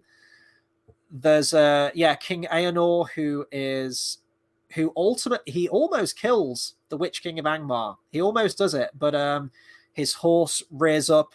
His horse is scared away from the fear that the Witch King emanates from his natural presence, or his unnatural presence, I should say. And then Glorfindel has a prophecy saying something like, I believe that no, I'm paraphrasing again, I wish I could quote it, that the fate of the Witch King will not be dealt at the hands of men, or something like that, which then ties into Eowyn as well with I am no man, which kind of fulfills that prophecy. It's very Shakespearean. It's very much like Macbeth, no one of woman born kind of thing. It always reminds me of that, and I think that was probably intentional on Tolkien's part. I think later on in the story, I think the Witch King calls out King Eonor and calls him a coward and calls him a craven and challenges him to single combat. And Eonor is all down for doing that, but he's advised by his council, and eventually the first steward of Gondor warns him away from challenging the Witch King, seeing that no good could come of that. Then later down the line, I think for a second time, the Witch King calls him out, and Eonor is a very prideful character and goes off to challenge the Witch King, marches straight into Minas Morgul with a host of men, and they were never seen again. And again, Minas Morgul ties into the Lord of the Rings. It'd be a familiar location that we go back to. So that would be my main pick, because I think it links in a lot with the films, but it is also a compelling story in and of itself that I would love to see told on the big screen. And again, if done right, I think could be really cool. That's my main pick. And that's kind of really the only main pick that I would really love to see. Everything else would just kind of be a bonus. The rest of my picks are based on the fact that I think they're just going to mine that nostalgia well. And they're going to have elements that tie in within the Hobbit trilogy or the Lord of the Rings film. The next one I've picked is a Legolas and Aragorn film. They've mentioned about potentially doing films based on Bilbo or Gandalf or Legolas or something like that. Legolas is clearly a moneymaker for Warner Brothers. That was part of their decision to really drastically increase Legolas's role within the Hobbit trilogy. Initially was just going to be a cameo role in Mirkwood, which I'd have been absolutely fine with. Later blown up out of proportion because Warner Brothers thought, oh, everyone loves Legolas doing cool antics, and the antics that he did within the Hobbit trilogy are so far out there and ridiculous, and one of the most hated aspects actually of the Hobbit trilogy. Nevertheless, Orlando Bloom's popular with a certain demographic. I don't know if he still is, but I imagine he still is. Bringing Aragorn back, a fan favorite, seeing those characters again, whether, films doing digital de-aging technology now, hopefully they make Legolas look less creepy. But they set that side quest up at the end of the Hobbit film, don't they? The film continuity is different to the book continuity again. So the age of Aragorn here, he would be in his 20s, whereas in the books he would be in his in his 10s. I think he'd be about 10 years old within the books. But in the movie continuity, because they skipped that 17-year time difference, I think he would be around 20. So they don't necessarily need to bring Viggo Mortensen back. They could somehow do like a cameo or something of him. They could have like King Aragorn or something and Legolas coming to visit him after the events of the Lord of the Rings if they're doing some kind of framing device. But you'd still have to have Orlando Bloom and you'd have to do digital de-aging technology. But you could get a new actor in as a young Aragorn, I think, especially if he's in his 20s. I don't want to see you're not going to digitally de-age Viggo Mortensen that much. So I think you could get a new actor to play Aragorn there. You could do all the stuff of Aragorn and Arathorn and his mother, almost like Moses, really, like letting him live at Rivendell to keep him safe, to keep him secret, keep him safe. But I think a side quest with Legolas and Aragorn, and God forbid they make it like a buddy cop kind of scenario, but it would link in with, wow, they found another girl for me. These motherfuckers are persistent. Let me just close that off there. An error occurred. Try refreshing the page. No, I just want to block the fucking user. There we go. But yeah, because that links in with the ending of The Hobbit, where Thranduil, almost like a side quest giver, says, find the Dunedain. There is a ranger amongst their ranks. You must meet him. His father, Arathorn, was a great man. His son might grow to be a great one. I hate that scene, but I can see them tying that in somehow. Another one I've got is, this kind of ties in with an offhanded line, not an offhanded, like an offshoot of a line from the Return of the King. It might just be in the extended edition. I can't remember if it's in the theatrical edition of Return of the King. Gimli says something like, I wish I could summon an army of elves. What was it? All armored and filthy, or something like that. I can't remember what he says. And Orlando Bloom says, your friends may already have cause to go to war, for I fear they have conflicts of their own. That's not the line from the film, but it's something like that. You guys know what I'm talking about, which is a really nice reference actually to events that happened during the War of the Ring, where you have Erebor, the Lonely Mountain, and the Kingdom of Dale attacked by Easterlings. So there you go. That's bringing in your Easterlings right there. That's showing us a faction that we've only seen a little bit of during the films. You could bring in characters again like Dane Ironfoot. You'd have King Brand, which is a descendant, obviously, of Bard the Bowman's character. You'd keep it in a location that we've seen before, the Lonely Mountain and Dale. So we could see that again. Sticking with the Hobbit trilogy and also tying in with the Lord of the Rings, showing us that side story. Eventually, by the end of it, Dane Ironfoot trying to defend King Brand, but both of them being ultimately killed at the end of that battle. So I think that could be pretty cool. I think it would be a one and done film. I don't think you really get a trilogy out of it, and also I don't think that Billy Connolly would be able to do it unless you CGI his character again, which I really hope they don't do. Maybe in animation that could work, though. We could still do the voice for it. And another one I've picked, it's kind of an offhanded one, but bringing Lee Pace back again as Thranduil. The line that always really intrigued me, actually, upon initially seeing Desolation of Smaug, but maybe confused me more afterwards when I tried to think about it and realized that there wasn't actually any book-related material that gives any grounds for this. in Desolation of Smaug, where he kind of he's like a glamour. He peels his face back, and his face is all disfigured and burnt. And he says, like, I have faced the great serpents of the north. Maybe there's a story there. Apparently people love dragons, or HBO certainly think that people love dragons. The last few seasons of Game of Thrones, they thought that people were out of their minds for dragons. Let's just show all the dragon action. They've even done a spin-off based on the Targaryens, the House of the Dragon. So, was it Fire and Blood or whatever it's called? House of the Dragon. They love their dragons. And even Desolation of Smaug, they crammed in as much dragon action and melted gold shenanigans as they could. So clearly they think that audiences like their dragons, and maybe they do.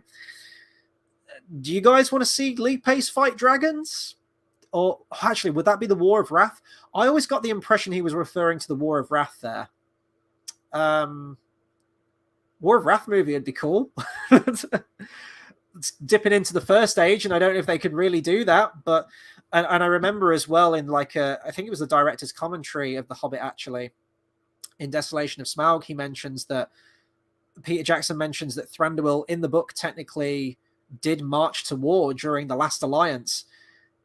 Could we get some glimpses of Lee Pace kind of superimposed into that battle from the Last Alliance, and we do a film based on that? And didn't his father die there, actually? Is it Orifer? I've got a feeling that Thranduil's father died at the Battle of the Last Alliance, but I could be wrong about that. Bath Time with Vaughan says, oh my god, at long last we're getting the Waldrick biopic we all deserve. Yes, I'm down for that. Let's get it going. Toby says, yes, Lee Pace should return for a movie. You must be delighted for more Alfred adventures. Please don't give them ideas. Apart from the Waldrick one, give them that idea, but don't give them the Alfred idea. Toby says, yeah, he needs his own origin movie, a very underrated character. Alfred dies, I think. Well, he does in the extended edition. Yeah, he dresses as a woman, stuffs his bosom with gold. Someone's going to gift that, aren't they? I just hate the fact there's so much movement up top here. A gold coin falls out of his bosom.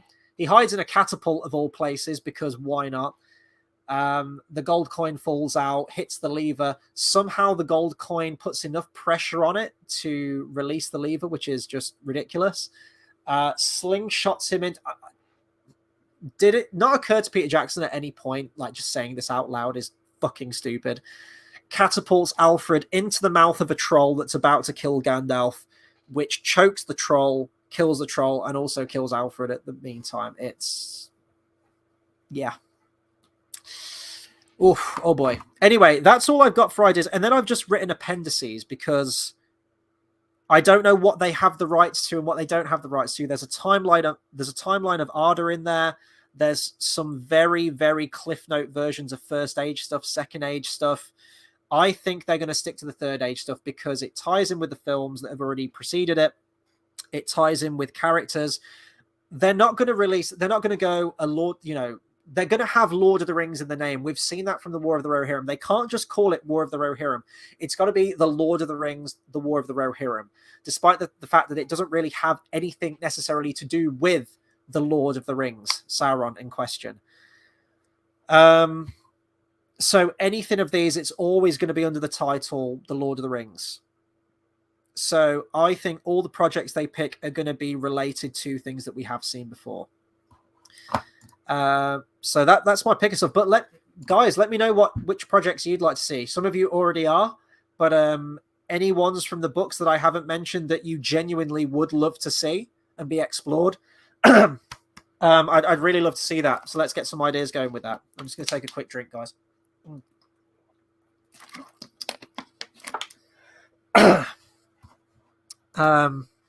Bath Time says, I actually wouldn't mind to see Legolas and Gimli's epilogue done, or the redemption of the Sackville Bagginses and the Scouring of the Shire. Funnily enough, this did actually occur to me. Unfortunately, I don't think they can do the Scouring of the Shire. I would have loved to have seen that. I would. I understand why they didn't do it in the movies. Just for the sake of time, I understand why they didn't do that. And I actually do kind of like the movie's way of doing things, in that I think it does quite effectively mirror probably what a lot of soldiers returning home after World War One would have felt like. How they've gone through so much and they return home, and people at home just are going about their lives completely oblivious to the horrors of war.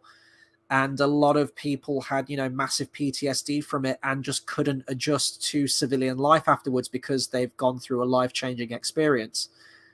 And I like that the films explore that, beautifully exemplified by that scene. It's one of my favorite scenes in Return of the King, actually. There's no dialogue at all, where the 4 hobbits are sat around the table at the Green Dragon, just people watching.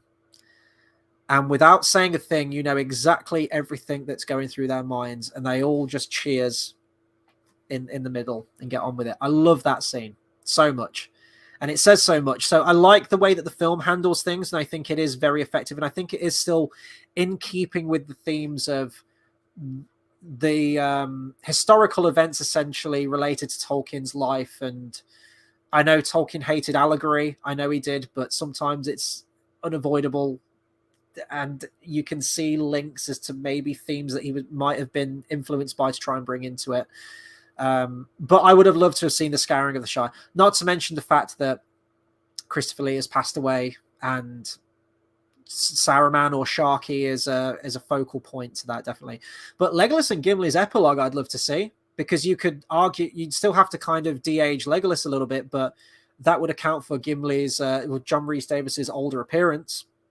Hopefully they can sort something out with the makeup for him now so that it doesn't irritate him. But he's, of course, returned to Indiana Jones 5 as Sala, so that would be nice. So actually, yeah, some kind of epilogue. One of the ideas I actually was going to write down was some of the stuff pertaining to like the end of the Third Age ticking into the Fourth Age. Because Merry and Pippin are kind of fascinating, eventually buried next to Aragorn. You'd have King Aragorn's exploits and Eldarion. Yeah, and just, Samwise Gamgee being the mayor of the Shire and having 13 kids, and Legolas and Gimli exploring the Glittering Caves, and and Fangorn as well, and ultimately sailing in the West together. That would be nice. I'd like to see that. The only thing is, Tolkien didn't write much on the Fourth Age, and it's very cliff noted, and there isn't really any conflict around that time. The orcs are kind of chased down and dispatched, and everyone lives happily ever after, really, until the Dagor Dagorath, which may or may not be canon. I think it's canon. Until the ending of the world, essentially, where Morgoth will return and wage one final war for the Silmarils. The Silmarils will be reclaimed, and the second music of the Ainur. But really, before that, there's no central conflict, so you can't really make a movie out of that, I don't think. There was the initial abandoned concept that Tolkien had for a sequel to The Lord of the Rings. What was it called? Not The Return of the Shadow. That was the original name for the Fellowship of the Ring novel. But he initially wrote a few pages of a sequel where evil cults in the name of Sauron and using the ideology of Sauron returned, and evil did kind of return, but then he abandoned it after a few pages, which I'm kind of glad that he did, because I think it does very much diminish the effects of the main trilogy there. Bath Time says they'll do Aragorn tracking Gollum, I'd imagine. The thing is, like, Viggo Mortensen isn't getting any younger. He's definitely an older man. Yes, they can do digital de-aging and stuff like that. We saw that with Martin Scorsese with The Irishman, to varying results. It does look very Uncanny Valley. The technology may have improved since then, but I don't know if Viggo Mortensen would want to come back for it. I suppose if the money's good. But to me, he seems like he's a man with principles. He was asked to come back for a cameo in The Hobbit, and he said no, because Aragorn isn't in The Hobbit. And I really respect him for that, because he could have done it. He could very easily have done it. Let's see. Middle-earth Motors, a game that would basically be just Mario Kart with a Tolkien skin. You know what? In a weird way, I'd be interested to see what vehicles you could make, because you could have some pretty sweet customized vehicles from that. Legolas could be just like surfing on a shield or a barrel. Yeah, I'd like to see because the cars would have to be related. It'd be like Wacky Races, really, wouldn't it? The cars would have to look aesthetically like the culture that they're based on. So yeah, I'd be interested in that. Why not? Saruman's corruption into ring making would be good, but the issue as always is the recasting. Yeah, and I don't think you can recast. The ultimate question is going to be, are these going to tie into the films? And I think with the fact that they are apparently keeping Peter Jackson in the loop, and Philippa Boyens and Fran Walsh, the fact that the War of the Rohirrim is going to tie into the movies. You've got Miranda Otto returning to provide the voice of Éowyn for some reason, although Éowyn wasn't around during that time. Not quite sure what they're going to do with that. But that it is tying it. I think Philippa Boyens is she writing the script, or I think she's a producer on it or something. She's very heavily tied in with it. I think they're going to try and keep these as close to the films as possible. So I don't think we'll see any recastings. I really don't. Toby says maybe this is related to the Fourth Age stuff. Maybe these should be 20-minute shorts like Tales of the Jedi, which has actually been pretty good. I mean, that's yeah, I'd be down for seeing that if they did them. I don't know whether they'd be able to pay Orlando Bloom, who's a very sought-after actor or is a very expensive actor, to come back to do a 20-minute short. I don't think they would do that. But I think with some of these actors, money's definitely going to talk. Bath Time says maybe they're looking at stuff like the battles at Dale that happened off page. That's what I mean. That was one of the ideas that I mentioned. Definitely, they're going to be action orientated, whatever they are. You know, they like their big battles. They're going to want something epic and grandiose, aren't they? I love to see them do Denethor correctly, or even Farmer Maggot. The bits that I would love to see are the bits that happen off page. You know, the Barrow Downs. I would have loved to have seen what Peter Jackson could have done with that, especially because his roots are very much within the horror realm, the horror and splatter realm, and I would have loved to have seen what he could have done with that. Tom Bombadil, you know, Old Man Willow, he kind of did in Two Towers with Treebeard. I can see how they worked it in, but you've got the question now of they can't fit into the film, and they changed the origin of the daggers obviously as well, with the daggers of Noldorim kind of instead of the ones that were found at the Barrow Downs. Gimli talking about the glittering caves after the battle with Legolas is one of my favorite segments of the book. Yeah. I mean, Tolkien has such a way with words and describing geography and everything. You know what? I'm going to go on a hike next week. I'm going to go on a hike. I need to get back on it. And one of my favorite pastimes is hiking and listening to the Lord of the Rings audiobooks when I'm exploring these places and just hearing, even if the descriptions don't necessarily match, but just hearing Tolkien's love of the surrounding world. But there is some deleted footage that is really of that epilogue stuff that we mentioned. There is so much unreleased material from those Lord of the Rings films, deleted scenes that we have yet to see, that we've seen glimpses of in trailers and behind the scenes stuff that has been filmed. And, you know, speaking to Jed Brophy, Peter Jackson said that he would love to release it, to remaster it and release it, but Warner Brothers are just sitting on it for some reason and aren't doing anything with it. I really hoped beyond all hope that when they released that Ultimate Middle-earth set with all 6 films, that we would finally get some unseen footage. And we really didn't. We really didn't. Well, we didn't get it. We wanted the deleted scenes, didn't we? Or we wanted like a super extended version of things like that. But they did film the Glittering Cave stuff with Gimli and with Legolas walking through the woods of Fangorn. They've done it. It's out there. The footage exists. They just haven't released it. Now, whether that footage would have been after it, my guess is they filmed a lot more character tie-ups to the end of Return of the King. There's an image released of the wedding of Éowyn and Faramir in bridal and groom gown, which they haven't released. They probably thought having 2 weddings at the end might be too weird. Maybe the Gimli stuff would have fit in at the end there, you know, to really tie those characters up. But they probably thought there were too many endings. Peter Jackson likes to film a lot of stuff, and yeah, it just hasn't seen the light of day. And I really hope at some point, at least in my lifetime, that we see that footage, because I would love to see it. And then the fan editors that be, with much more impressive technology that I have at my disposal, could hopefully upscale it, and then, you know, could hopefully get an extended edition. I'd love to see that. You could do Dagor Dagorath, but you need to do a Feanor trilogy and have it as the happy ending. I don't even know if you do it as the happy end. I wouldn't have it be the ending of the Feanor trilogy. Okay, if you're going to do a cinematic universe of Tolkien and you have the rights to the First Age, you go right back to the First Age and you start from the beginning. and you have, how you have like an Iron Man trilogy, you have a Captain America trilogy, and all of these other trilogies. You have a Feanor trilogy. You definitely have that. But then your big end game, it is very much like Endgame, actually, isn't it, Dagor Dagorath? It's like the big ending of the world, all of the forces of... Imagine Thanos is Morgoth, and you've got all of the resurrected villains that we've seen before. And on the good side, you're led by... oh, God, who leads... It's Manwë, isn't it? I think at the forefront, it's Manwë and Tolkien. No, it's Turin Turambar. It's Turin Turambar, with Manwë at his side and Tolkien, I think, or some say, is it Verumwë?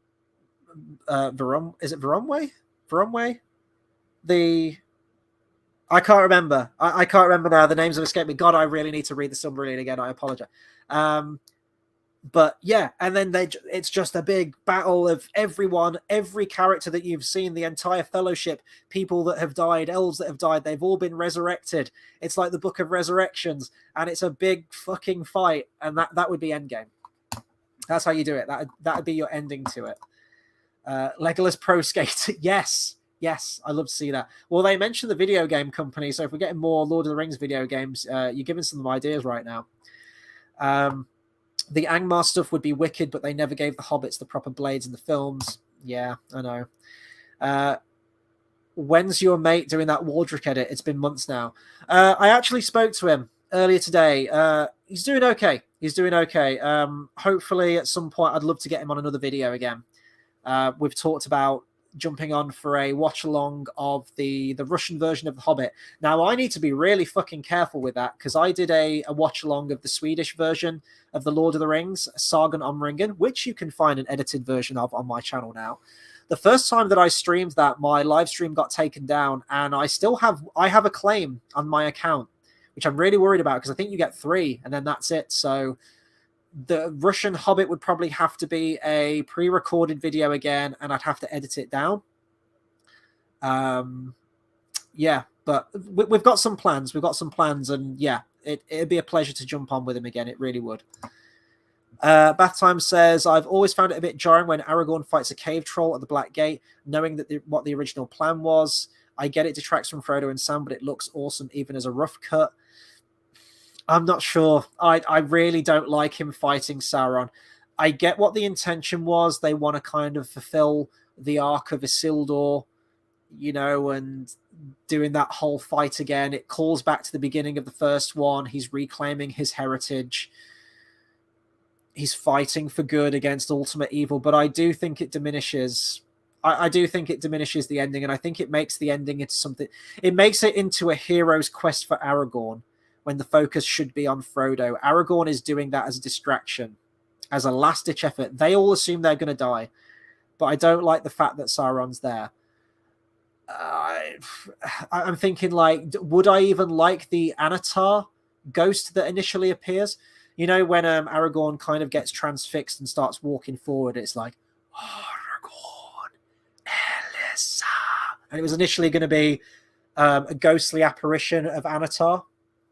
I don't know whether I like that. It's interesting, and maybe like a visual.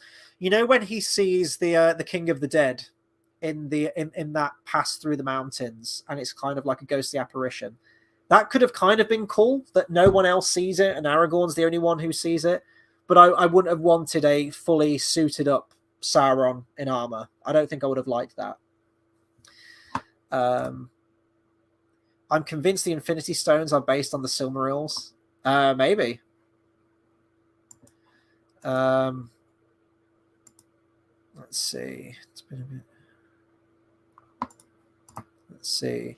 Yeah, the look of a horror from Legolas, who gets that HD spirit vision. It's bloody cave troll.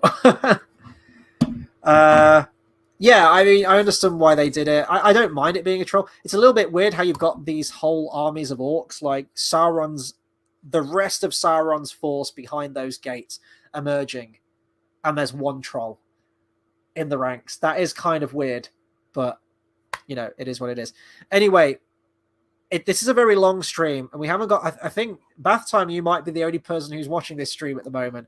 I did want to end, actually. I talked about how the top of my idea would be the Battle of Fornost with the Witch King. And I did promise you guys that I would end with a live stream with an unboxing of this. It's been a while since I've done an unboxing. I was going to do a separate video for this, and maybe I should, but I've been sitting on this for a long time. I ain't going to want to sit on this. Poor choice of words. I've had this for quite a while now, and I did originally say that I was going to do an unboxing of this last year when I got it, but I've just been busy and caught up with other stuff, and I've just never got around to it. I have taken this out of the box a few times. When I initially bought this from the guy, I had to drive up north to collect it. We kind of met halfway. It was about an hour and a bit drive, I think. Really, really nice guy. He's got Herogrim as well, King Theoden's sword. So hopefully, fingers crossed, he's still got that. So next payday, I might be able to do another unboxing. This is, without a doubt, one of my most prized gems of my collection that I have so far. And if I move that out of the way, you can kind of see some of the reflection in the window there. Some of the ones, I've got them all on my wall. And then that's not a United Cutlery one right there. That's a Noble Collection one. It's out of... It's not made anymore. That's Deathless. That's Thorin Oakenshield's sword before he gets Orcrist. But this one is incredibly hard to come by. Really, really hard to come by. So this is, of course, the dagger of the Witch King, United Cutlery, and this is specifically the Lord of the Rings version. I guess I'm a bit OCD with stuff like this. There is a much more easily and much cheaper available version of this same weapon, but it's from the Hobbit line of the swords. Of course, the Morgul blade featured for some reason in the Hobbit, and I guess part of the reason that I didn't want to get it is that I want to mostly base my collection on the Lord of the Rings swords. I did pick up Orcrist, which is over there. I've already done an unboxing of Orcrist. You can find that on my channel. But the Morgul blade belongs in the Lord of the Rings. In terms of the book and everything like that, the Morgul blade isn't in there and has no place in the Hobbit. So I wanted to try and track down this version. It's really hard to find. It's very expensive. This is the most expensive one out of all the swords that I've bought so far. It was incredibly expensive, but I absolutely jumped at the chance to get it because I have never seen this available to buy. It's like gold dust. So I'm so pleased that I've got it in my collection. This is the reverse. So there's just information on other ones that you can get there. So the overall length of the blade is 25 1/8 inch. The blade itself, it's a tempered stainless steel blade, 16 3/4 inches. General leather wrapped strap on the handle. Solid metal hilt with weathered finished. There's the wooden display. A certificate of authenticity. It says this authentically detailed dagger is a reproduction of the prop featured in The Lord of the Rings, The Fellowship of the Ring, presented by New Line Cinema United Cutlery, industry leader in fine movie reproductions, has meticulously recreated the actual prop. The replica was created using the finest grade materials and craftsmanship available. Close attention to quality is a top priority in every piece. This prop replica has been authentically aged and battle-worn with a distressed acid-etched finish. The crossguard and pommel are cast metal, and the grip features an aged, genuine leather wrap. Every detail has been preciously copied from the actual filming prop. Each knife is presented with a wood wall display. This adult collectible comes with a certificate that includes the full history of its place in Middle-earth. Really, really cool stuff. And on my wall in front of me, I've got the blade of the Ringwraith, and I've got the Witch King sword. And the way that I've got it on my wall, you can see that they're kind of... Actually, you can see it with how I've done it with the axe. So there, hang on, there is Gimli's double-bladed axe. And then just below, that's Gimli's walking axe. So I want to kind of keep the weapons in order or clustered together. So I've got the Ringwraith sword, the Witch King sword, and in the middle underneath is going to go this one. So I've kind of got the whole Nazgul section. So let's get into it. So let's slide this off. I think so. I've taken this out of the box, I think, twice. I took it out on initial inspection when I bought it just to make sure that everything was there and it was in good condition. And then I think I took it out to show one of my mates once. But other than that, that's been it.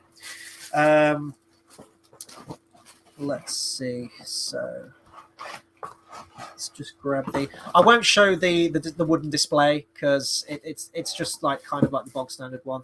So here's the certificate, really good condition. So this is it there. So this just details the making of the sword and everything like that. I don't know if you guys want me to read this out. I have done on my other unboxing, so it's a bit thorough. Why not? Let's go for it. So this ancient and evil dagger was wielded by the Witch King, leader of the Nine Ring race, the indestructible and relentless shadow servants of the Dark Lord Sauron. They were once mortal kings of men that Sauron corrupted with his rings of power. Also called Dark Riders or the Nazgul, they can sense when the One Ring is near and can see the ring bearer clearly when he wears it. The Witch King used his ring to seek out Frodo on Weathertop. There the ring wraiths attacked Frodo and the other hobbits, and the Witch King stabbed Frodo in the shoulder with his foul dagger. The blade left a shard embedded in Frodo's flesh, which would have made its way to his heart had he not been healed in Rivendell. The evil blade disintegrated when Strider, the heir to the throne of Gondor, picked it up. The Witch King's dagger was made by armourers in the Dark Land of Mordor under the command of the evil Master Sauron. It is also known as a Morgul blade, for the Witch King dwelled in the kingdom of Minas Morgul. And then it just goes into pretty much what I read on the back of the box. The blade was created from stainless steel instead of carbon steel, as used on the original prop, in order to guarantee the replica will last a lifetime with little maintenance. The crossguard and pommel are cast metal, and the grip features an aged genuine leather wrap. This item includes a 10-inch by 14.5-inch wooden display, etc., etc., etc. Anyway, show the sword, innit? Okay, here we go. Okay, so here we go. You can't. I don't know how well you can see it on the recording. Let me just put this box. Really, really nice aged effect to the pommel. And this is exactly the same on the other ones, like the Witch King and everything, but the camera doesn't really do it justice. There's this kind of like mottled effect to it, which is really cool. And I don't know how well it'll pick up the colors on the kind of a little bit. There's some really, really nice shades on this with the leather, and on these ridges they're almost kind of like a dark brown burgundy. There's some reds mixed in there, and then you've got this lovely acid kind of aged effect all up the blade.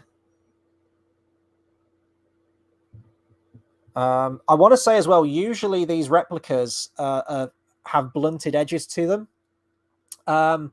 This one is really sharp, genuinely, really, really sharp. This and the Legolas daggers.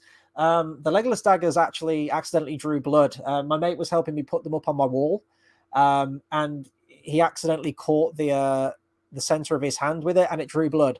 So the Legolas ones are very sharp. The rest of them are all blunted and whatnot, but genuinely, this is very sharp, this one. But I love how it's kind of notched again, exactly like the Ringwraith one. Really, really nice design on this. Now, it is quite small. I guess this is a dagger.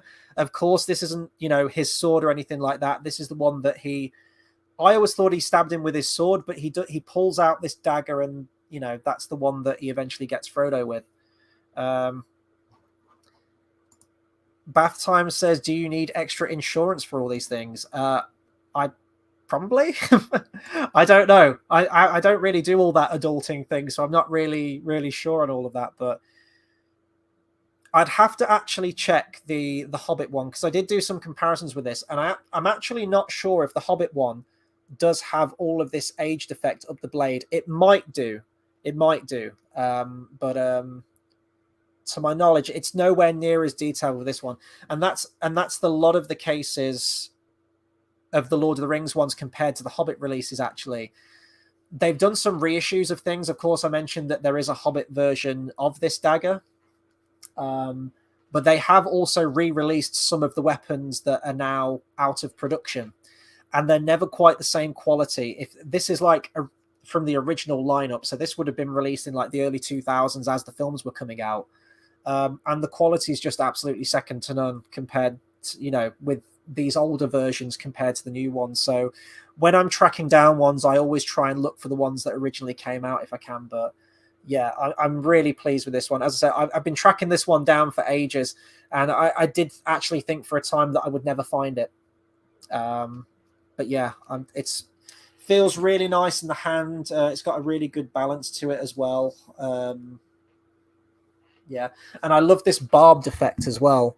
These kind of spikes right here on the blade of the ring wraiths. It's almost like a thorny kind of pommel. There's all these like thorns and spikes sticking up from it. It's all very jagged and everything, which is just really cool. But yeah, I think that'll do it for the unboxing. Let's see. Oh, and this actually, I've only just noticed this. This might be a rare one, actually. A very, very rare one, even rarer than normal. This was a first production run. I don't know if you guys, oh God, I don't know if you guys will be able to see. There's a little stamp on there that says first production run, 257 of 300. So this is one of the initial 300 that they released, and then they would have produced more after that. So this is even more special. This is one of the OG ones, so that's pretty cool. Okay, so that'll do it for the live stream. I went on a lot longer than I initially thought I was going to. Bath Time says, is that roughly the same length of Sting? I believe it is, yeah. I think it is. I actually don't own Sting. There's three versions of Sting. So there's the Hobbit version of Sting, which is, as I mentioned, less detailed. The Hobbit version ones are nowhere near as detailed as the Lord of the Rings ones. There's the United Cutlery Sting from the Lord of the Rings run. And then there's a museum collection of Sting, which comes in this wooden cabinet with a little key. Very, very expensive. I actually seen someone was going to sell one not far from me. I think he wanted about £850 for it, which actually probably isn't that bad. That's probably the going rate for them because they were massively limited edition. The only thing was the end of the blade was there was a scratch on it, and I think it had been buffed out. So there was a patch on the tip of the blade that was a completely different shade, unfortunately, to the rest of it. So for that reason alone, because I'm a perfectionist, I didn't go for it. But I'm kind of holding off on Sting until hopefully one day I find that museum collection version. Bath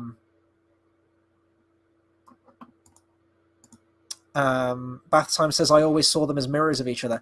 I never actually considered that, but yeah, I guess you're right. That's quite a cool way to think about it.